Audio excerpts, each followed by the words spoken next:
ladies and gentlemen, I should say, if there are in fact any ladies or gentlemen listening to this.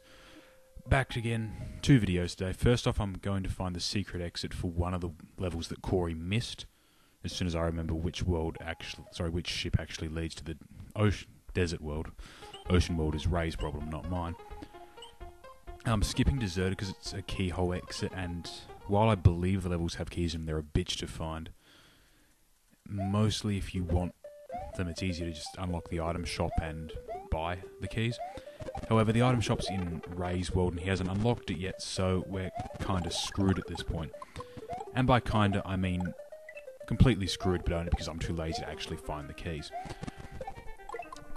So, we got our Super Mario Bros. 2, the dolled up installment that was originally meant to be Doki Doki Panic themed world, and man, that was a mouthful of a sentence. Along with some fucked up spider dudes. Okay, I'd imagine that being a spider dude would be fucked up by default, but anyway. That's kind of a dick move there, putting a flamethrower spewing enemy behind Bones so we can't touch the little fucker. And I was going to make a Catholic Church joke there, but it was too hard to work in. I must be going soft in my old age. And it's a fairly short one. I've only got to do this one level. And the angry sun makes his reappearance here, because dude is seriously on the roid rage. And right here you'll see this is the secret exit out of the level. Jump up through here, past... And I wouldn't want to take any tunnel that had a piranha plant down it. That just seems painful. Like, it might bite off something sensitive or whatever. Can't imagine it likes having its space invaded. But I suppose invading people's space and taking their coins is pretty much what Mario does. Violently, of course, and that's the secret exit. You can tell it's the secret one because it's, blue, but anyway. Sorry, grey, not blue. Anyway, sorry for that little interruption there. That's, I just realised I left my coffee maker on the stove. The steel coffee maker.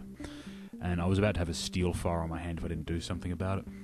And that's just seriously nasty. So anyway, we got what I think is called the Ghost Orb. Let's just speak to ghosts, because that's apparently easy. One jarring transition later, we're back in the ice world with slippery fitness. Which seriously sounds like a sport-themed porno. Not that I'd know anything about that, of course. Never. It's a pretty standard side-scroller with, the saws, which I'm still having flashbacks to Rise to the Challenge with. And the Eskimo-suited football players, seriously, fuck them. Another Rise to the Challenge flashback. There's the keyhole exit. I don't actually know where the proper keyhole, like the key for this level is, but I know where the keyhole is. Which, presents something of a problem because seriously I have no bloody idea. And, I'm lazy, so we're just going to use the keys from the actual item shop. I gotta wonder exactly how stomping on a being made of metal and fire is a good idea. That's the most pointless warp pipe in the history of the game, I think, because it takes you right back to where you were. And you run fast through this section, because when those, sorry, mental blank there. When those question blocks run out, you will dive to your death probably. I don't know why I jumped down there. Mostly because I could, I guess. And I could dodge the saw.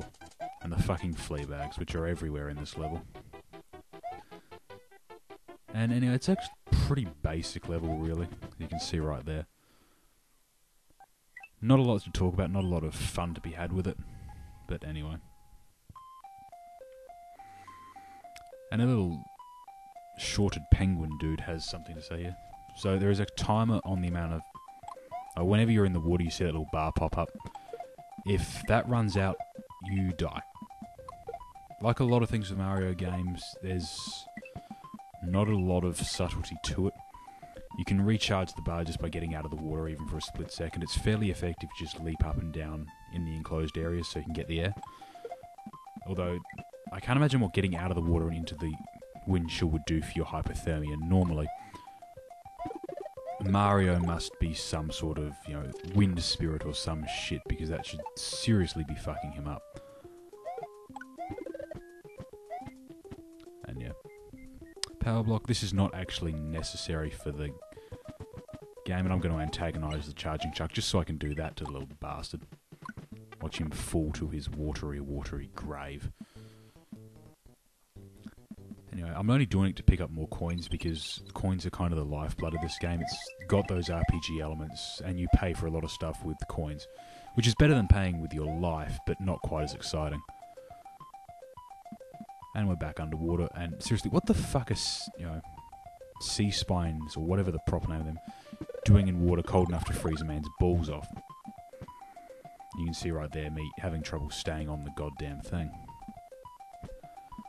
Pretty simple level all in all, even if I keep screwing the pooch horribly. Though I guess in weather like this, screwing the pooch is just a means of staying warm. And we got another throwback from Super Mario Bros. 2 there, if I can actually leap off of him, little fishy dudes. Who are awesome, don't get me wrong, when they're not trying to kill you. Which is unusual, because unlike most things in this game, they're not. And I don't really know how to react to that. I know how to react to those spikes, because getting a bunch of icicles jammed somewhere sensitive is really not how you want to spend a Friday afternoon. Unless you're Ray. But we've agreed we don't talk about his proclivities publicly. He would prefer it if, they weren't part of the public record in case prosecution ever happens. Anyway. Again, that's what I mean by just leaping up out of the water repeatedly to refill your air bar. Although it's probably not really your air bar, it's your hypothermia bar. Yeah, same old shit. Air, pain, suffering. It's a Mario game. If you have a health bar of some sort, you just want to keep it up the top. Though, the way these are spaced out, there's not quite enough space to skip these. You do need to recharge. And nearly dive bomb yourself out of the level like I did there. Fuck those bullet bills. I'm not going to pull a Corey, but the desire wasn't far off there. And we'll be back with Tip of the Iceberg, which is the final level for this area, I guess.